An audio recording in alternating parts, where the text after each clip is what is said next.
Resort, weddings, events, restaurants, adventure, wellness. Sunny's World, perfect destination for every occasion.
Good evening, ladies and gentlemen.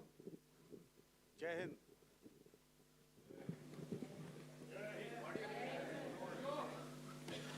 Hind. Welcome to this special press conference on Operation Sindoor. We will begin with opening statements by the three senior officers to my right here, who have been directly overseeing operations during Operation Sindoor. We have Lieutenant General Rajiv Ghai, Director General Military Operations, who will cover the aspects related to land domain. Air Marshal A.K. Bharti, to his right, Director General Air Operations, will provide insights on the air domain. And to my right is Vice Admiral A.N. Pramod, Director General Naval Operations, who will cover aspects on maritime domain. Following their briefings, we will move on to the question answer session. I now request the DGMO to commence the opening brief. Thank you, Sandeep. A very good evening to all of you, ladies and gentlemen. You are all by now familiar with the brutality and the dastardly manner in which 26 innocent lives were prematurely terminated at Pahalgam on the 22nd of April.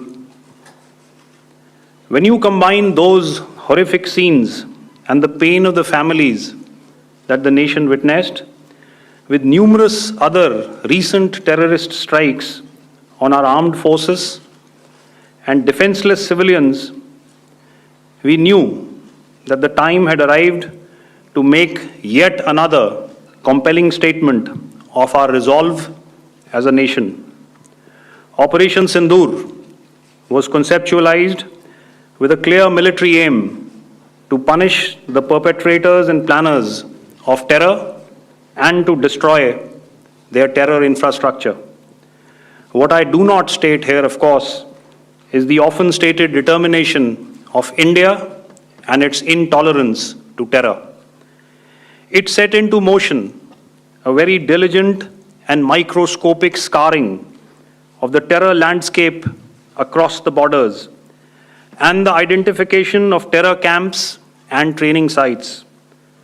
The locations that emerged were numerous, but as we deliberated more, we realized that some of these terror hubs were now bereft of any presence and had preemptively been vacated, fearing retribution from us. There was also a term of reference and our own binding, self-imposed restriction to target only terrorists and thus prevent collateral damage. There were 9 camps that you are now all familiar with, which were confirmed by our various intelligence agencies to be inhabited.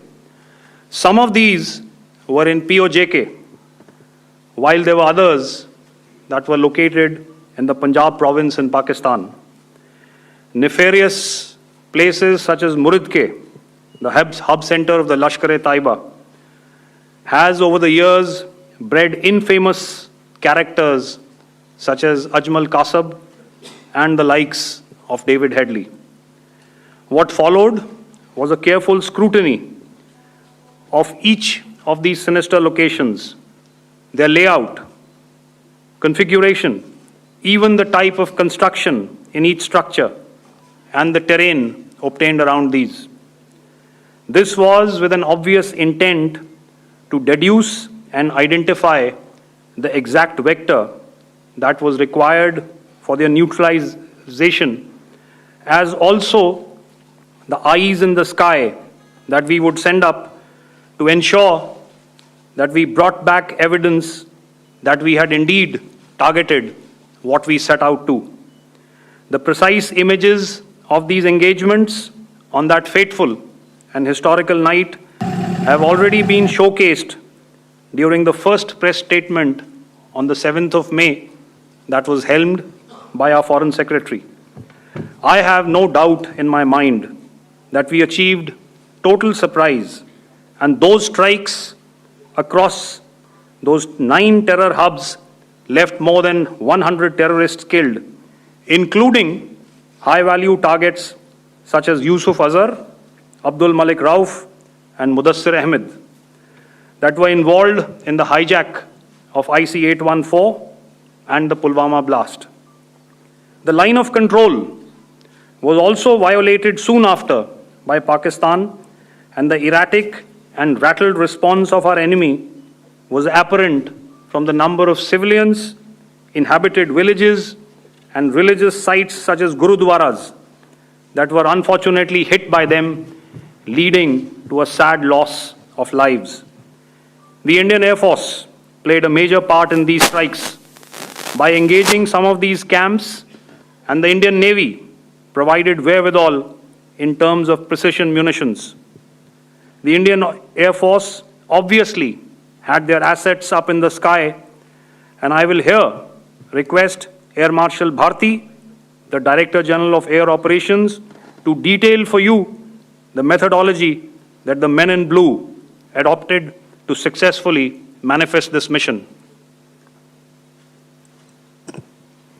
Thank you, Rajiv. A very good evening, ladies and gentlemen. It indeed is a difficult time that we have to come here like this and brief you. We could have done without this, but we had no choice. As the DGMO has detailed, the event was precipitated by the dastardly act at Pahalgaon. The sequence of events have already been detailed.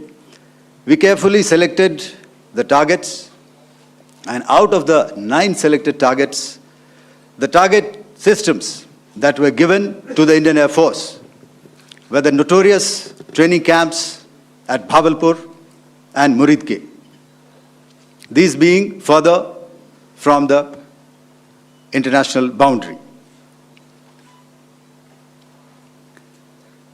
Through critical target system analysis, we analyzed what was to be done to annihilate these targets and plan to engage these targets with precision air-to-surface guided munitions so as to avoid collateral damage. The modalities of planning process I will not go through at this instant. However, what I would like to show you is the results that we achieved through our targeted airstrikes. Could I have the second slide, please?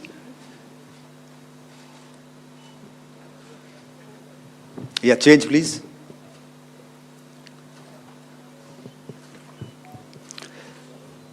Okay. This is what the terror infra at Muridke looks like. If you see, north is as indicated, and to the right is east, where the international boundary lies. Could we have the next slide, please?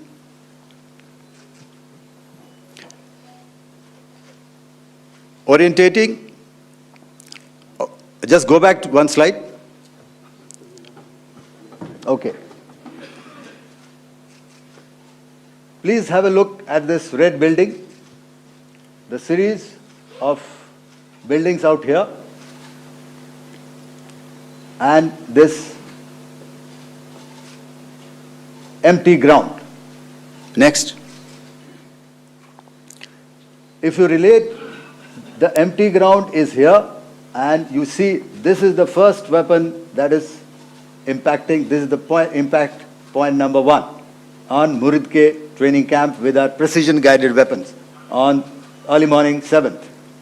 Next, please. Keep your eyes glued for the second weapon coming in and the second impact on the selected target point. Next slide, please.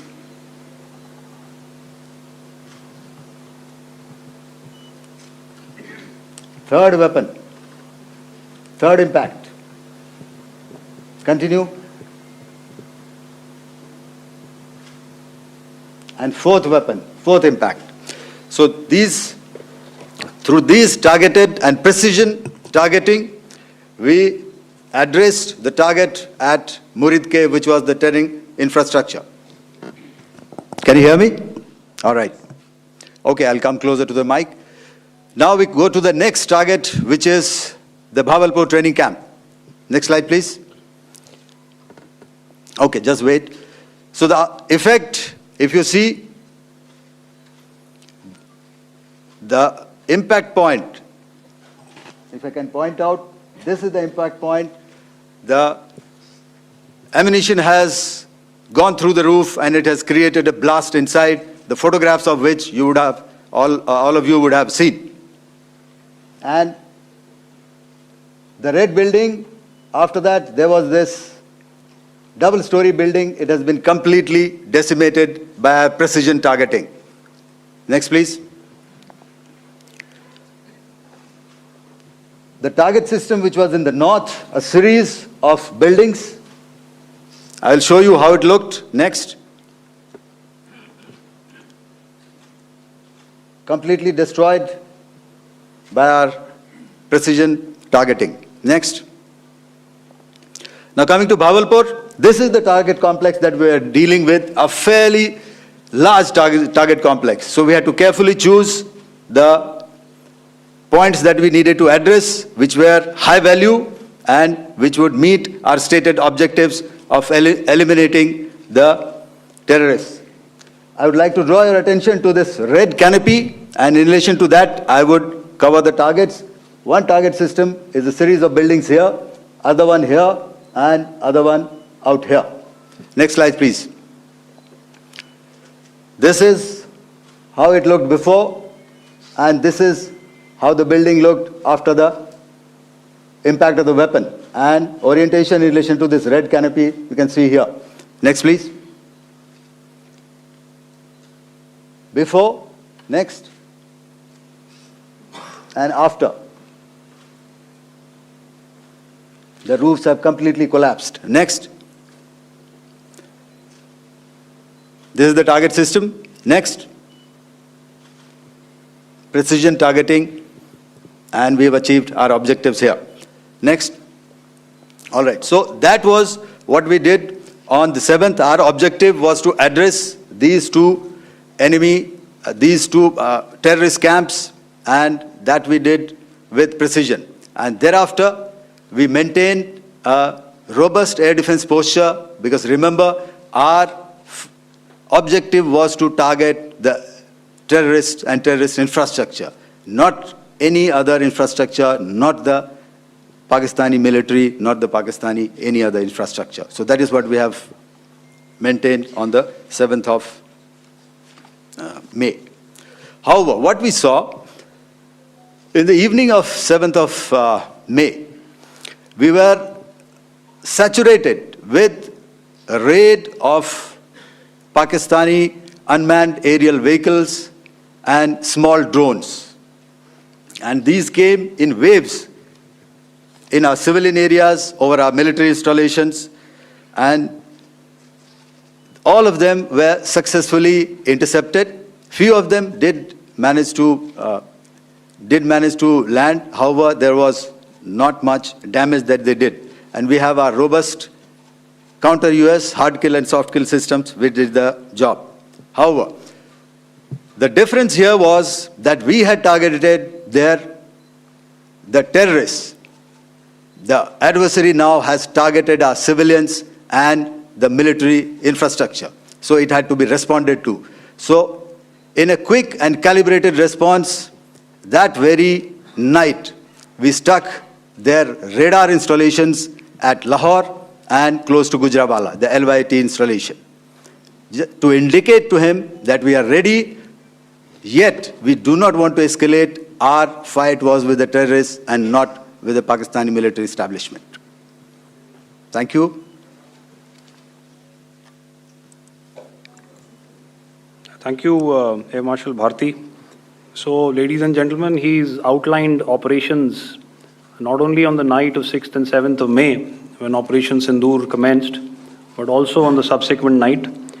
Being well aware and familiar with the congenital and impulsive nature of our adversary, and even though we did attempt to reach out and communicate our compulsions to strike at the heart of terror to my counterpart in the immediate wake of Operation Sindoor, the request was brusquely turned down, with an intimation that a severe response was inevitable and in the offing.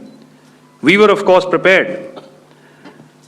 Operations on the 7th and the 8th, Air Marshal Bharti spoken about.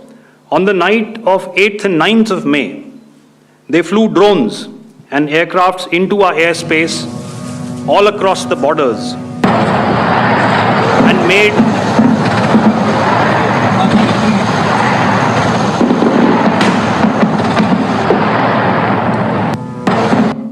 and made largely unsuccessful attempts to target numerous military infrastructure.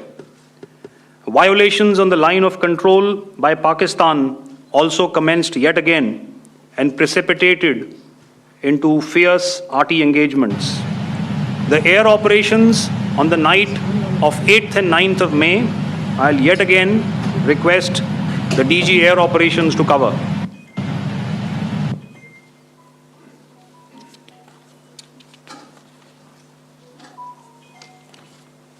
So I just covered what happened on the night of 7th and 8th.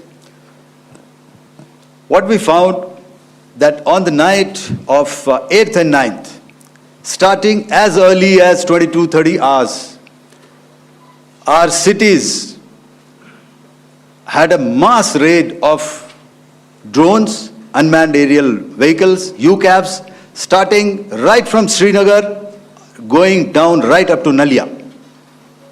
It was a mass raid in waves, and it was relentless. However, we were prepared, and our air defense preparedness ensured that there is no damage on ground or to any of the intended targets that the enemy might have planned for. The difference between 7th night and 8th night was that on 7th night, he sent in his Yeha class of UAVs. However, these UAVs can go some distance, they are armed. However, on the 8th, less numbers of armed UCAVs were there or UAVs were there, and more numbers of quadcopters, maybe for surveillance or just for harassment of civilians. This continued till midnight. Our air defense preparedness ensured that there was no damage on the ground, either to the military installations or to the civilians. However, the enemy had yet again shown that he wanted to up the ante and he wanted a fight, and we were up to the task. In a measured and calibrated response, we once again targeted his military installations, which included his SAM sites at Malirkant. This also included his surveillance radar sites at Lahore and close to Gujranwala. These were suitably addressed, and thereafter his drone attacks continued even till morning, which we countered, and during the daytime there was some respite. Here I would like to bring out another aspect. What we found was that while the drone attacks were being launched from somewhere close to Lahore, enemy had allowed his civilian aircraft to also continue to fly out of Lahore.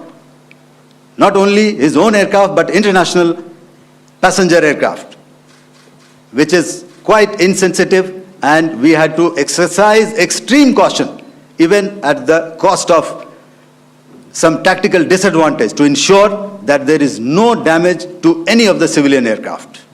And this was also brought out in our press briefing during the day. So I will now hand over to my colleague to cover the events of 9th onwards. On land, we also undertook certain measures such as deployment of air defense and electronic warfare assets to establish an integrated grid with the Indian Air Force, and I have seen and heard some of you wax eloquent about the benefits of such an architecture when it comes to negating and combating air intrusions. We also carried out deployment to include movement of our forces in the land, sea, and air domains. The night of the 9th and the 10th of May saw similar intrusions by drones and aircrafts, and this time there was a concerted effort to target airfields and some very, very important logistic installations, albeit yet again unsuccessful and denied gallantly and efficiently, I must say, by the integrated Indian Air Force and Indian Army Air Defense. We further strengthened our deployment and also initiated some pressure points to send a very clear and unambiguous message to the other side to desist from any misadventures on land. Some of the airfields and dumps saw repeated attacks in waves from the air.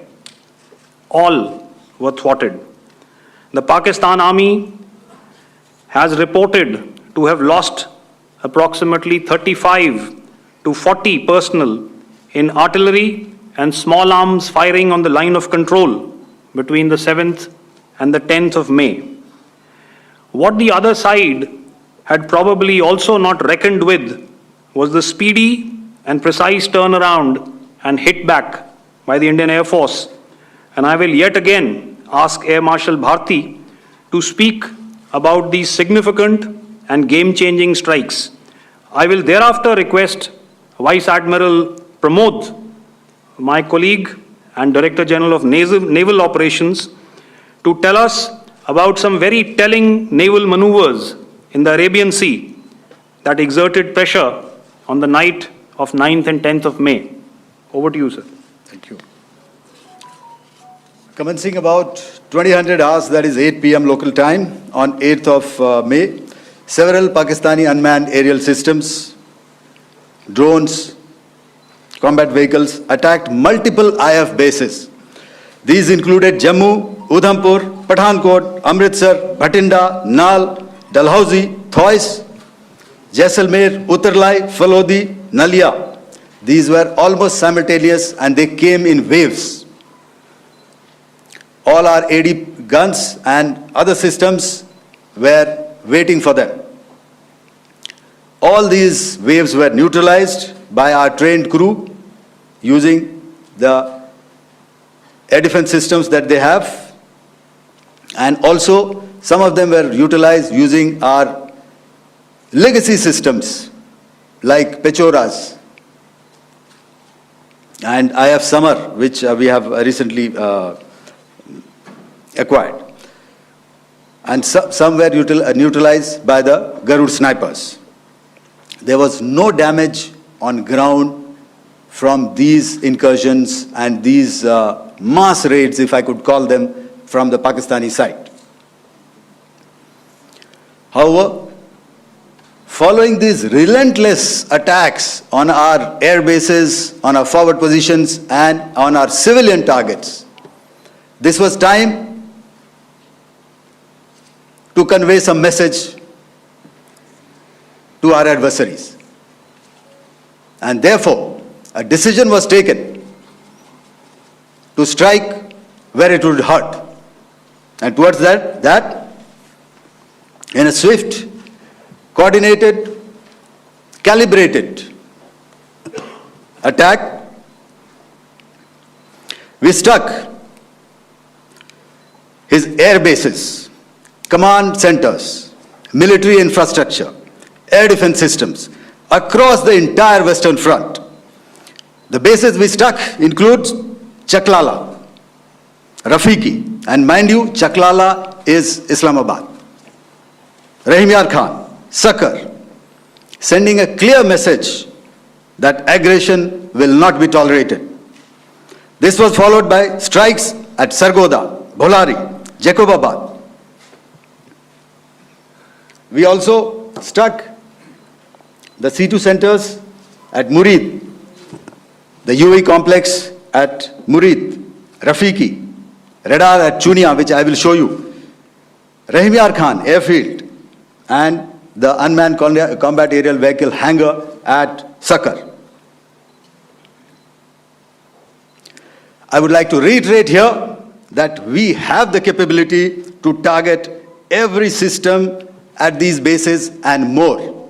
However, it was only a measured response to instill good wisdom to our adversary to refrain from further escalation.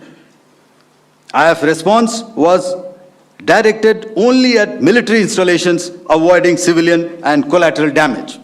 I would now like to show you some of the effects that have been achieved as a result of our air operation.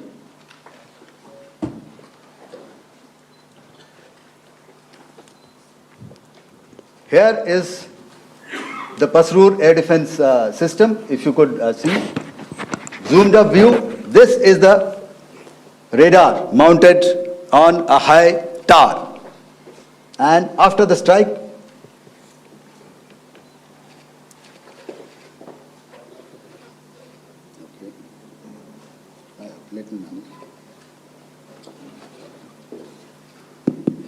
thank you.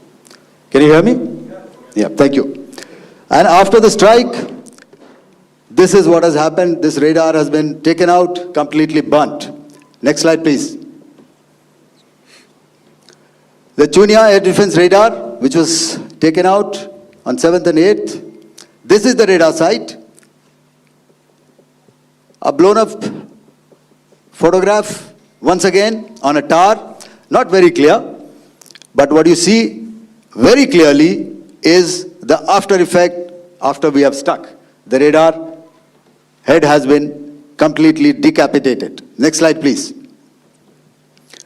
Arifwala air defense radar.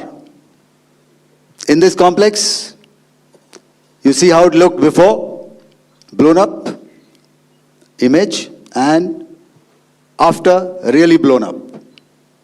Next. Now coming to Sargoda airfield. Remember, this is one of their important airfields wherein they have a lot of assets, F-16s, other assets which they keep getting, training institutes. And we have stuck this airfield. It is not, if you zoom in here, then one impact point here on the runway and second impact point of our weapon, precision weapon on the runway. And if you see this blown up repairing going on, same here. Next. Rahim Yar Khan. This is the area we have struck. A deep strike out here and one complex here. So this is how it looked before, and the same, you see a big crater, another crater here, and this complex, after strike, neutralized. Next. Chaklala Airfield, Noor Khan, once again a major air base, a lot of their logistic assets out here. This was the chosen complex that we intended to strike and convey a message. Next slide, please. This is how it looked before, and this is how it looked after our strike. Next. Sakar. We chose the radar site at Sakar. This is the radar site, and after it was struck, this is the aftermath, completely burnt out. Next, please. Aircraft shelter. This is how it looked before the strike, and this is how it looked after the strike. The roof of the buildings completely caved in and burnt. Next. Ballari Airfield, aircraft hangar. This is how it looked before, and this is how it looked after the precision strike. Next. Jacobabad, aircraft hangar, and this is how it looked after. Next. So what I'm trying to convey here, ladies and gentlemen, is to start with, our fight was neither with the Pakistani military nor with anybody else who's there on the other side. Our fight was with the terrorists.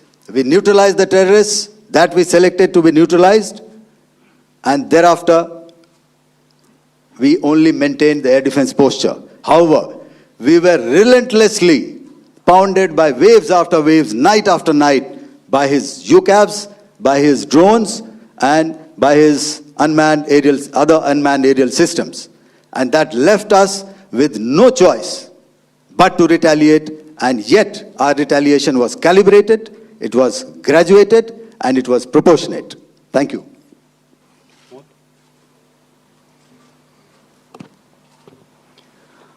Good evening, ladies and gentlemen.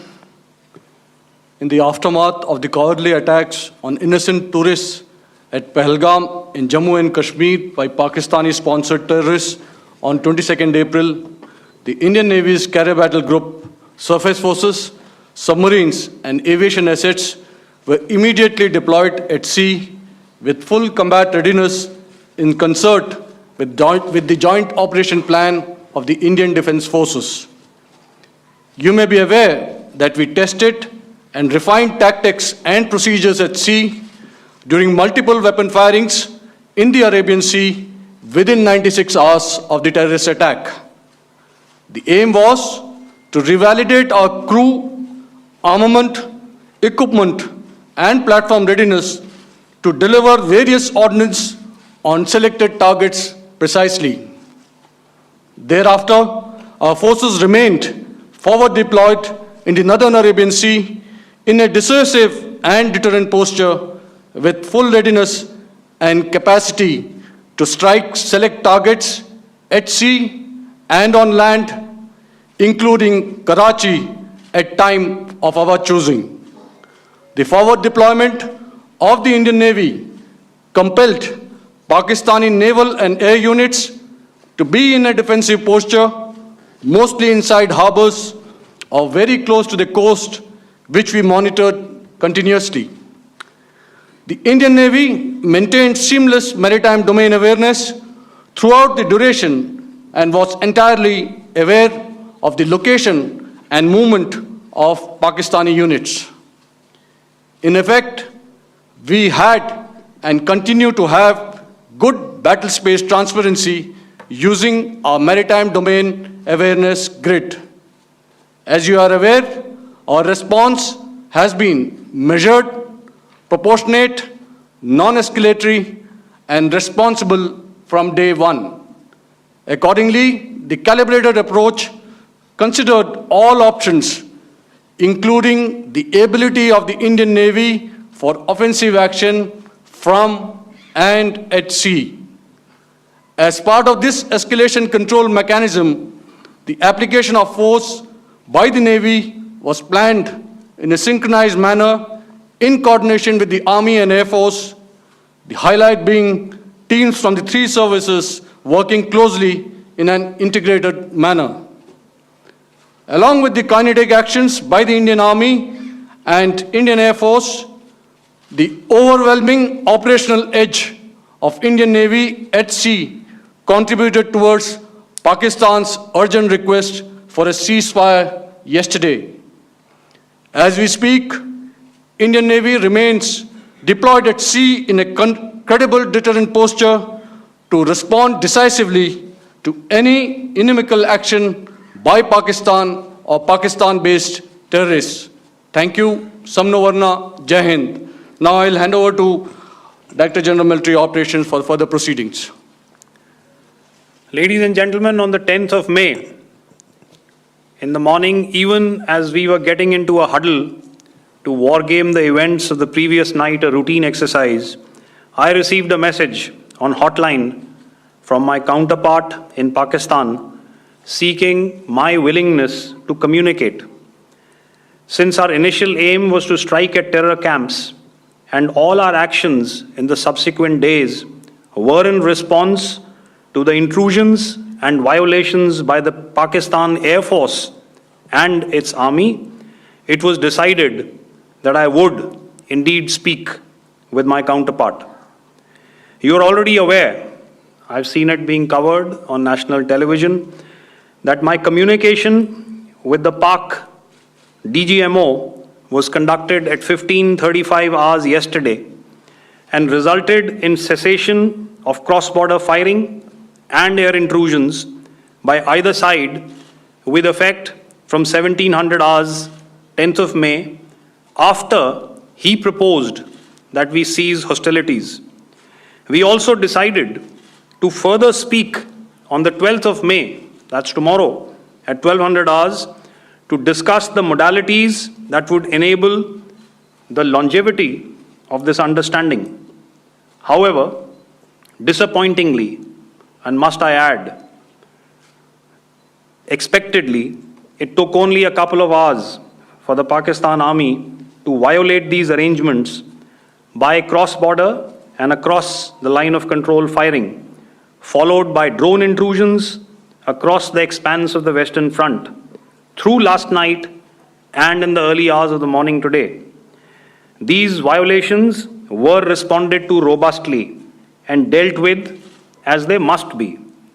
We have earlier today sent another hotline message to my counterpart highlighting these violations of the understanding between the DGMOs on the 10th of May and our firm and clear intent to respond to these fiercely and punitively, if repeated tonight, subsequently, or later.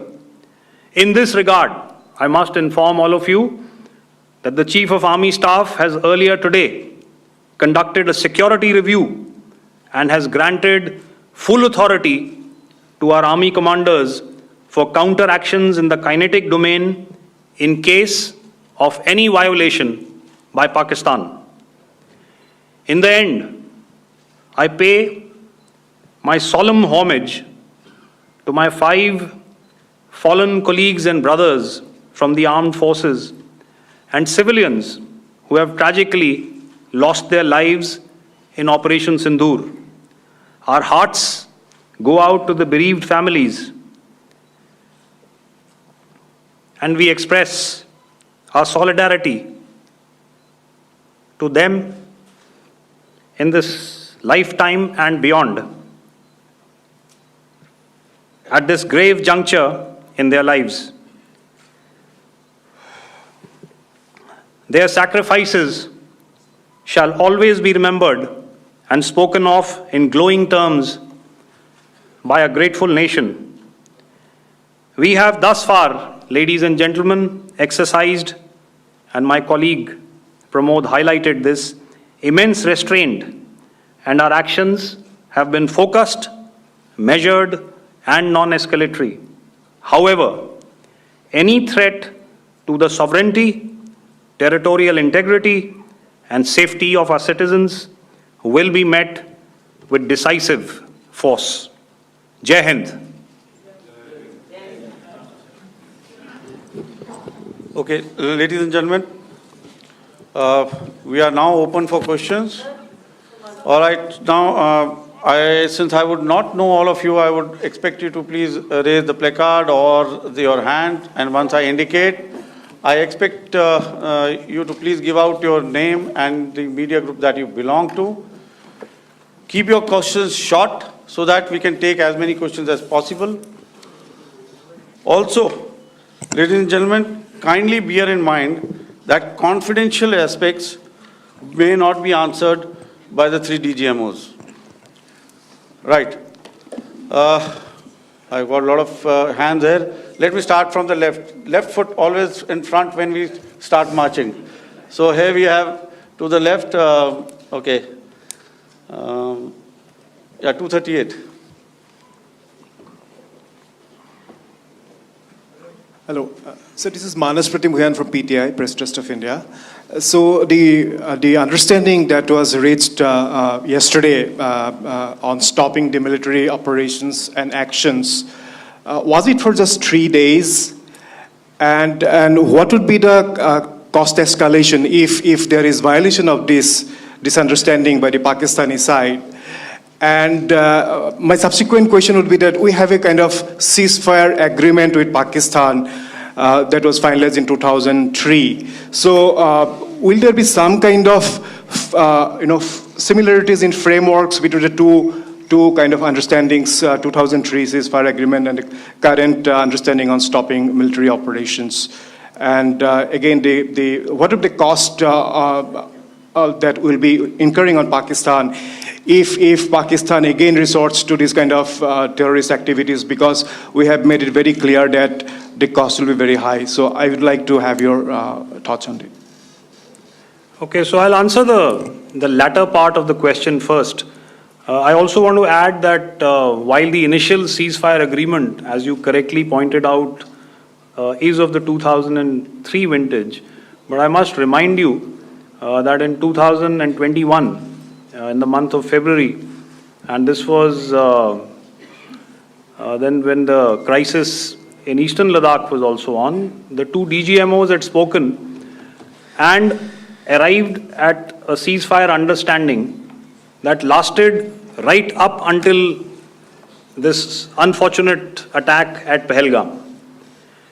Once our Foreign Secretary had announced the decisions of the CCS in the immediate wake of that attack, he had announced certain measures, and then of course Pakistan had in turn made its own announcements.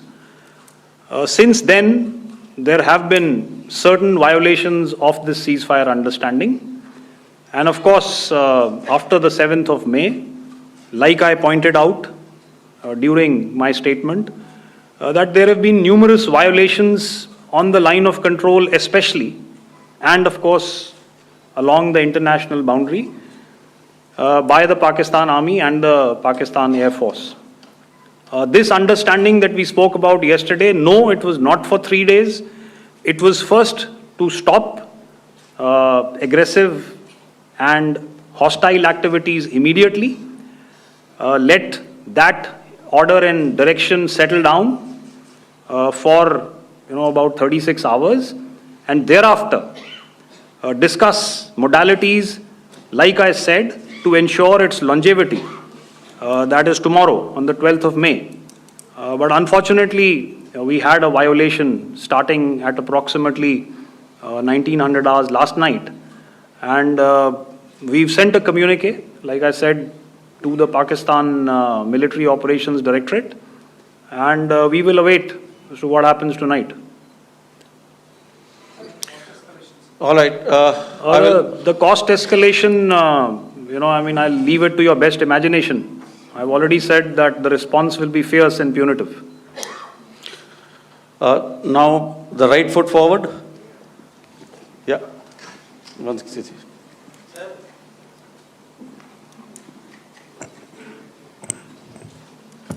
Sir, I am Ajit Dubey from ANI, sir.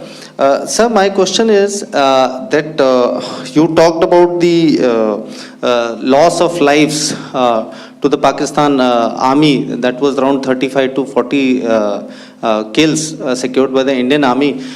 Sir, can you tell us what would be the total loss of life to the Pakistan army in both army and air force attacks, sir? And how good was the performance of the BrahMos, Scalp and the S-400 during the operations?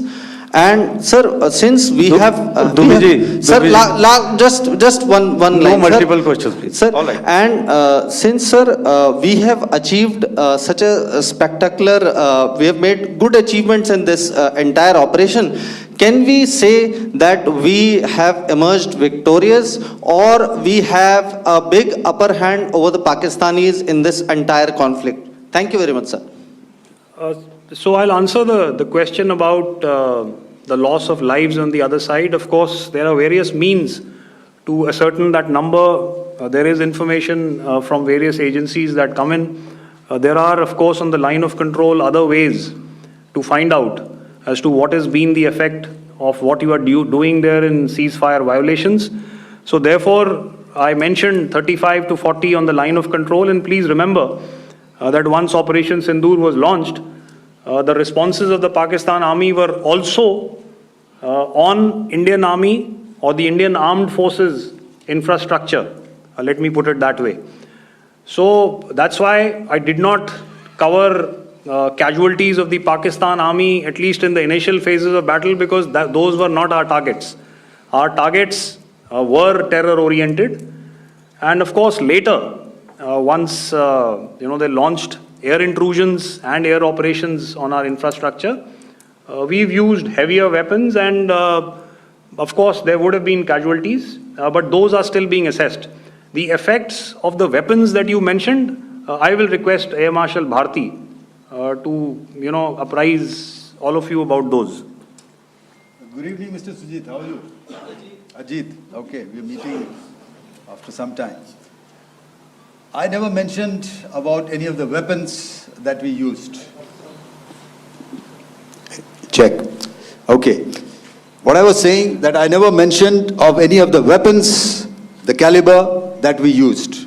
All right, so we'll leave it at that. Those are matters of operational details which I would not like to go into. But suffice to say that whatever methods and whatever means we have chosen, it had the desired effects on the enemy targets. How many casualties? How many injuries? Well, to start with, our aim was not to inflict casualties, but in case there have been, it is for them to count. Our job is to hit the target, not to count the body bags. And the last part of your question, I wonder if you read out the tweet on ADG-PI at midnight once we'd done what we had to in Operation Sindoor. And that's credit to my friend here on the left. Justice has been served, Ajit. That is all that I will say. Ajit, I'll request you to, refrain putting words into his mouth. All right. I'll come back to the left. 147. Sorry, 47. No, 47. Did I see it here or? Yeah. Good evening, gentlemen. Sorry, 147. I saw it there. Sorry. Okay. Yeah. Since I've already said 147. Start, please. Hi, sir. Good evening. This is Shivam Patel from Reuters News Agency. Thank you for giving me the opportunity. My question, sir, is how many military targets did Indian Armed Forces strike in Pakistan in response to the attacks from Pakistan? How were these targets selected? And how many troop casualties have been there in total on both sides, if you can give details? Thank you. I'm sorry, where are you? I haven't spotted his... He's to the right. Okay. Can you just repeat that for me, please? Sure, sir. So my name is Shivam Patel. I'm from Reuters News Agency. My question is, how many military targets in total did the Indian Armed Forces strike in Pakistan in response to the attack from Pakistan? How were these targets selected? And how many troop casualties have been there on both sides, if you can? So you're speaking of the targets that I mentioned in the wake of the attack at Pahalgam, right? Military targets, after response. Yeah, I think it's amply clear to everybody here that the Pakistan army has not crossed the international boundary, neither in the plain sector nor on the line of control. So the intrusions have been in the air.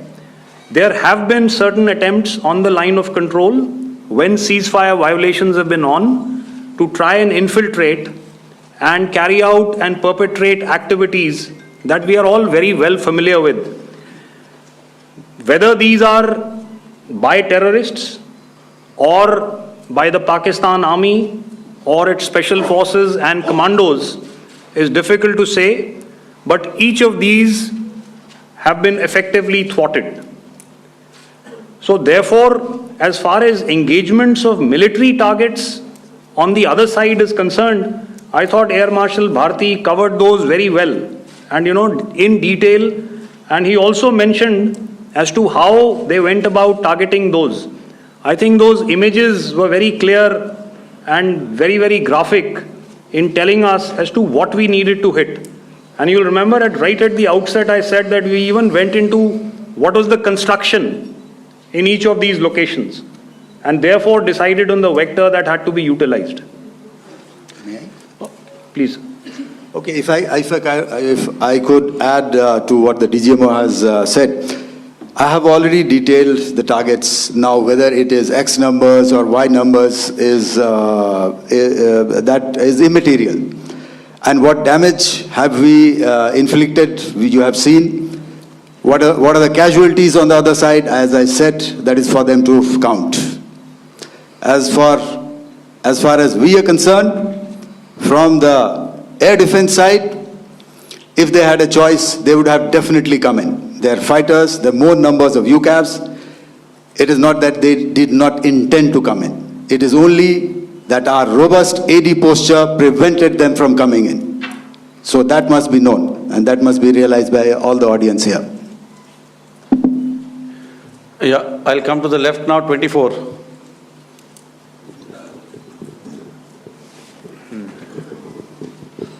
Good evening, sir. This is Anuvesh Rath from Z. Sir, I wanted to know on the first briefing, which was done by FS and two representatives from Air Force and Army, you showed a list where there was 21 places in that list. You have stuck 9.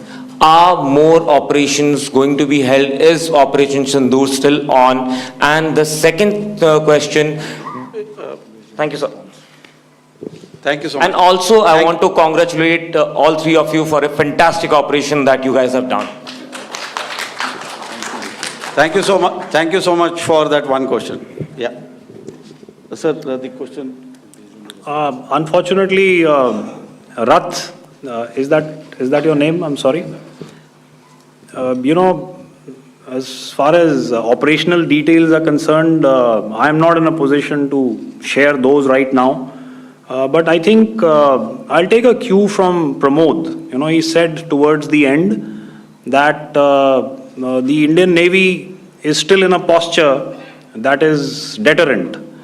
And I have already made it very clear towards the end of what I said that it's only a couple of hours ago that the Chief of Army Staff has carried out a security review, and he's authorized our Army commanders to deal with violations of any kind from across the borders in a manner that they deem fit.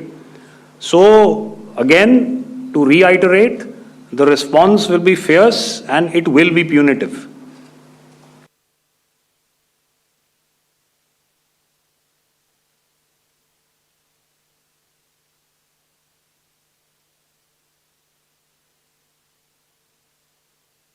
Back this side now? Yeah, 255. She said middle wale kya karenge, so 255. Oh, sorry. Good evening, sir. I'm Shailesh from National Defense. Please allow me, first of all, to pay my gratitude for protecting us Indians. Thank you very much. Sir, since the enemy has been talking about taking down our aerial platforms, it would be deemed fit in case we can reveal that we have taken down their fighter jets. What could be the number? Though you said that they may be not good to reveal the platforms, but since this has come from various quarters in Pakistan, so I believe that we need to answer, in case if you can, sir, if you may allow. The question is for me? Yes, sir. Okay, and if I get it right, you want to know how many of their planes we have downed? Yes, sir. Yes, sir. All right. See, as I said, their planes were prevented from coming inside our border. All right. So we do not have the wreckage with us, but definitely we have downed a few planes. Numbers, we would not like to hazard a guess out here. Okay. I have the numbers. Okay, and we are getting into the technical details of it to establish it. So I would not like to put a figure at this time, but definitely there are losses from their side which we have inflicted. Please don't ask. Were they fourth generation plus, sir? No, See, sir, you're putting words into my mouth. Why do you say fourth generation? Let us make it high tech. Okay. Thank you so much, sir. All right. Thank you. Yeah, 163.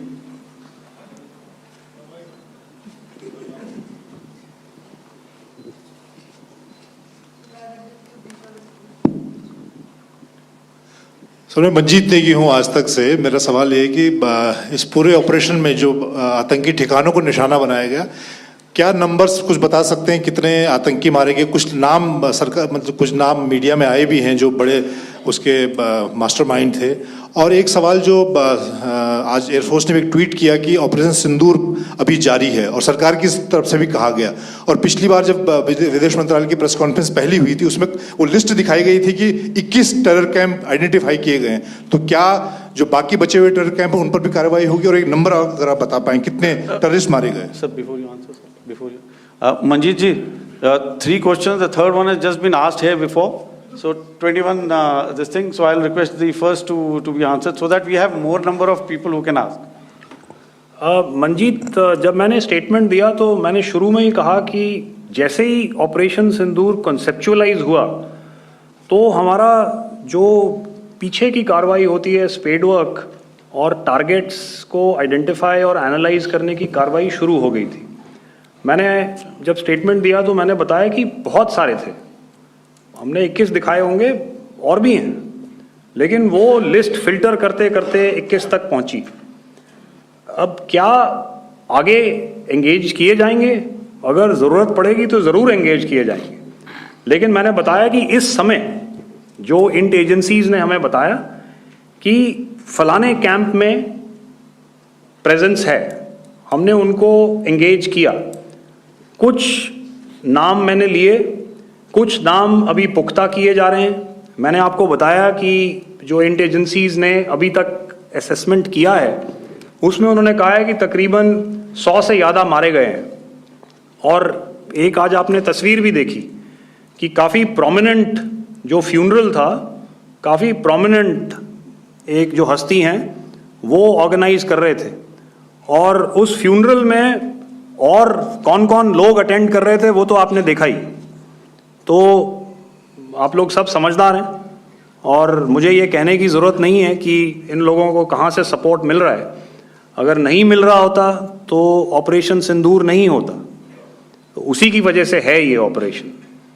तो मेरे ख्याल से मैंने आपके सारे सवालों का जवाब दे दिया। Ma'am. Sir, next is from 17. Sir, मेरा नाम अंजू निर्वाण है, TV9 भारतवर्ष से। सर, मेरा सवाल ये है कि ऑपरेशन सिंदूर में हमारी जो इंडियन नेवी है उसके बारे में सर थोड़ा सा बताएं कि किस तरह की उसकी भूमिका रही, क्योंकि हमने इस दौरान सर देखा कि बहुत सारी स्पेकुलेशन भी रही और ये बोला गया कि कराची तक हमारी नेवी ने ऑपरेशन किया है। तो सर इस पे थोड़ी सी क्लैरिटी चाहिए। और सर हमने कौन कौन से फाइटर एयरक्राफ्ट डाउन किए हैं, अगर उसका भी थोड़ा सा क्लैरिटी मिल जाए तो अच्छा रहेगा। तो मैं आपका पहले सवाल का जवाब दूंगा। I will make few sentences and leave it for your imagination. First of all, as I mentioned, we have quantitative and qualitative edge to deliver a massive blow to our adversary, and we completely dominate in the maritime front. Indian Navy's action is part of the escalation ladder mechanism which we have worked out amongst three services. This time, if Pakistan dare take any action, and Pakistan knows it, what we are going to do. That's all. Okay, आपके सवाल का जवाब मैं पहले दे चुका हूँ। आपके सवाल का जवाब मैं पहले दे चुका हूँ, इसलिए मैं बस उस तक ही सीमित रखूँगा और इतना कहना चाहूँगा कि आने वाले दिनों में आपको खुद ही पता चल जाएगा और ऐसी बातें छुपी नहीं रहती हैं, तो पता चल जाएगा. So at this time we'll just let it be. Okay, ladies and gentlemen, we have one or two more questions, sir. So, please, they are going to be outside. You can speak to them there also. 104.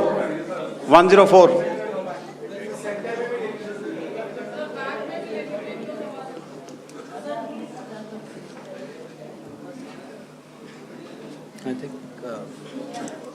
Yeah, ask. Sir, Dinakar with the Hindu newspaper. Are you surprised that you got this question? No, sir.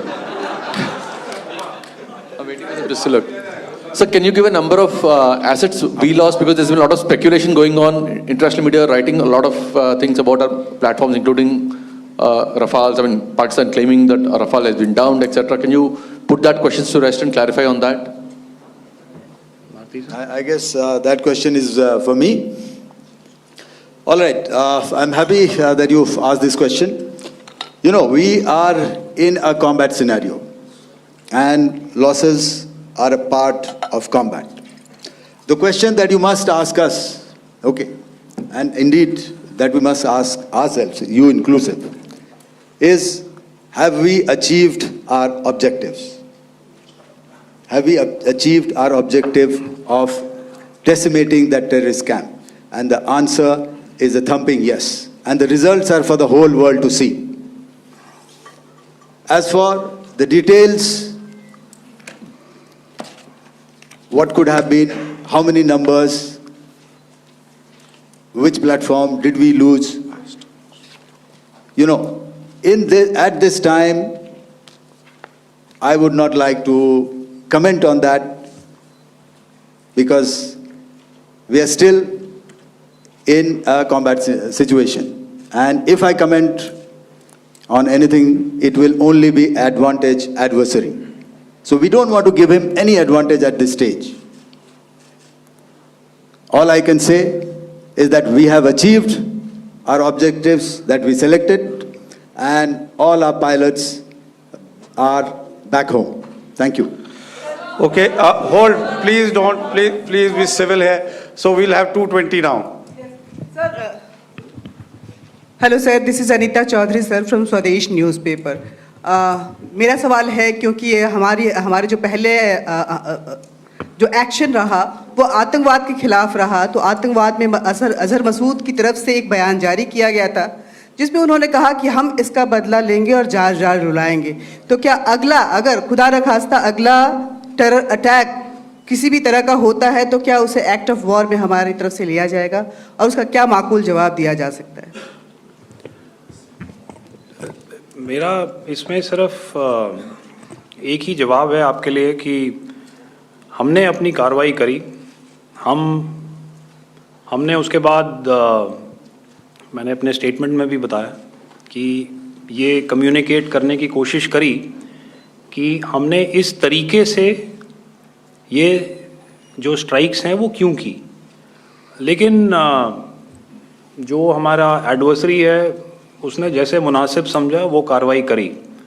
तो आपने देखा कि ये जो activities चल रही हैं 3-4 दिन से, ये कोई वॉर से कम नहीं है।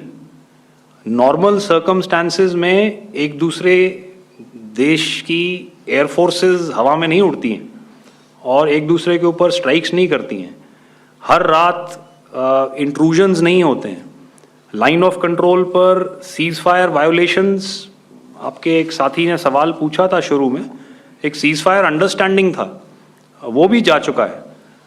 उस सीज फायर अंडरस्टैंडिंग के जाते जो फायरिंग हो रही है लाइन ऑफ कंट्रोल में, उसमें घुसपैठ की कोशिश हो रही है। आमतौर पर ये घुसपैठ लाइन ऑफ कंट्रोल में टेररिस्ट करते हैं, लेकिन हमें इंफॉर्मेशन है कि हो सकता है ये पाकिस्तान आर्मी की टोलियां भी हों जो हमारे पोस्ट के ऊपर खामी पहुंचाने की कोशिश कर रही हैं। तो ये सारी एक्टिविटीज़ तो वॉर में शामिल हैं। तो ये कहना मुश्किल है कि आगे क्या होगा, वो स्पेक्यूलेटिव जोन में आ जाता है और मैं स्पेक्यूलेट नहीं करना चाहता हूँ। हर एक सिचुएशन अलग होती है और उससे एक तरीके से डील किया जाता है। सर मैं एक सवाल इसका मैं जवाब देना चाहता हूँ, एक मिनट। जो मिलिट्री होता है, our main job is to prevent war and maintain peace and stability. So it is not that our response is a graded response. That means अगर किसी ने किया तो उसको graded उसमें किया, जैसे terrorist action हुआ तो what we did is a terrorist action and we destroyed all the terrorist camps. उसके बाद आपने देखा कि उनने थोड़ा सा कोशिश किया तो हमारे एयरफोर्स और आर्मी ने क्या किया, तो मिलिट्री टारगेट्स हैं उनके ऊपर थोड़ा. So our aim is to maintain peace and tell our adversary that you do this and the response will be bloody. Okay, now as per the, please, we'll have 166 and 25 and after that no more please. Sir, this side. Ladies and gentlemen, please maintain, sir, I'll this request side, you to please be quiet. Jal Ghai? No. This side, sir. We have only two questions left, 166. Yeah, please ask. Sir, I'm Rahul Singh from Hindustan Times, sir. So you were totally on top of the game in the kind of losses you've inflicted on the enemy. I mean, we saw those slides and everything. So it kind of comes across that you were batting it 99 and you decided to declare your innings. What are your thoughts on that, sir? And do you think, are you weighing the option of the Pakistan army using this time, buying this time of the so-called ceasefire or the understanding? And you talked about how they could not be trusted. So buying time to kind of build up their war reserves, getting stuff from their friends like Turkey or China, are we considering that possibility, sir? Look, see, the call came from the Pakistani side to speak about cessation of hostilities. What pauses mean during such conflicts is known to everybody. You know, I don't want to go into the pros and cons of how preparation for war is made. You know, that is a process in itself. But I think my senior colleague here, the DG Air Operations, spoke, or he alluded at least, you know, to what this operation was precisely and specifically meant for. And I think that's something that we achieved, you know, right at the outset. Had we had the option not to go further, we probably wouldn't have. But we've been compelled to be in this situation.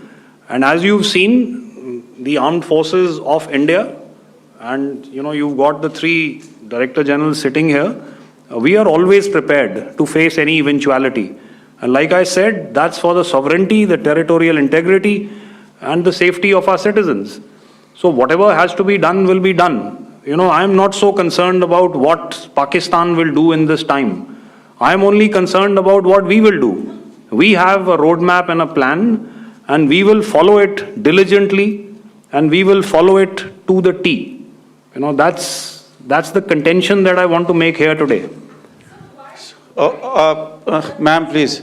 Okay, the last question, and ma'am, 25, she's been asking since the first one. Sir, I'm Nandit. Sir, She's not asked a question. Sir, I am Nandita Dagar, DAGAR from DD News and DD India. Sir, I wanted to ask you that my question is to General Ghai. Sir, you spoke to your counterpart yesterday and the Pakistani counterpart. Sir, what is the Indian Army's assessment that despite that agreement, that talk that you had, despite that agreement coming into effect at 1700 hours yesterday, why did they violate it? And number two, yesterday at the joint Defense Ministry and Foreign Ministry briefing, Wing Commander Vyomika Singh and Colonel Sofia Qureshi had told us that we have cited the Pakistani troops amassing at the borders and at the LOC. Sir, has that situation changed? Have they withdrawn? And sir, if in case, despite now there is a lull of course, but if tonight again, the enemy again carries out shelling and aerial intrusions through drones, what is going to be our response, sir? Thank you. So without outlining the specifics of that response, I've already made it clear that there will be a response and it will be fierce and it will be punitive. Why the Pakistan Army chose the option of violating the understanding that was arrived at earlier yesterday, I think that's a question that we best answered by the Pakistan DGMO. I wouldn't be able to, give you that. But, in situations such as these, and if you go back into any conflict, sometimes these understandings take time, to fructify and manifest on ground. But without, getting into the reasons, it is our mandate to be prepared at all times, and that we were. It's not as if because there was an understanding we weren't prepared. I must tell you that the armed forces were on a very, very high alert, and they continue to be in that state even as we speak. Oh, all right. Ladies and gentlemen, please, ma'am, please. Okay, thank you so much for coming today. Those who have missed asking a question, those who have missed, see, I knew I'll grab this attention from you like this. Those who have missed the opportunity to ask a question can give me a written one. I will definitely get back to you with that. And also, they are they are invited for a cup of tea in my office day after tomorrow. Thank you, ladies and gentlemen, for coming. Thank you. Thank you very much. Jai Hind. Jai Hind.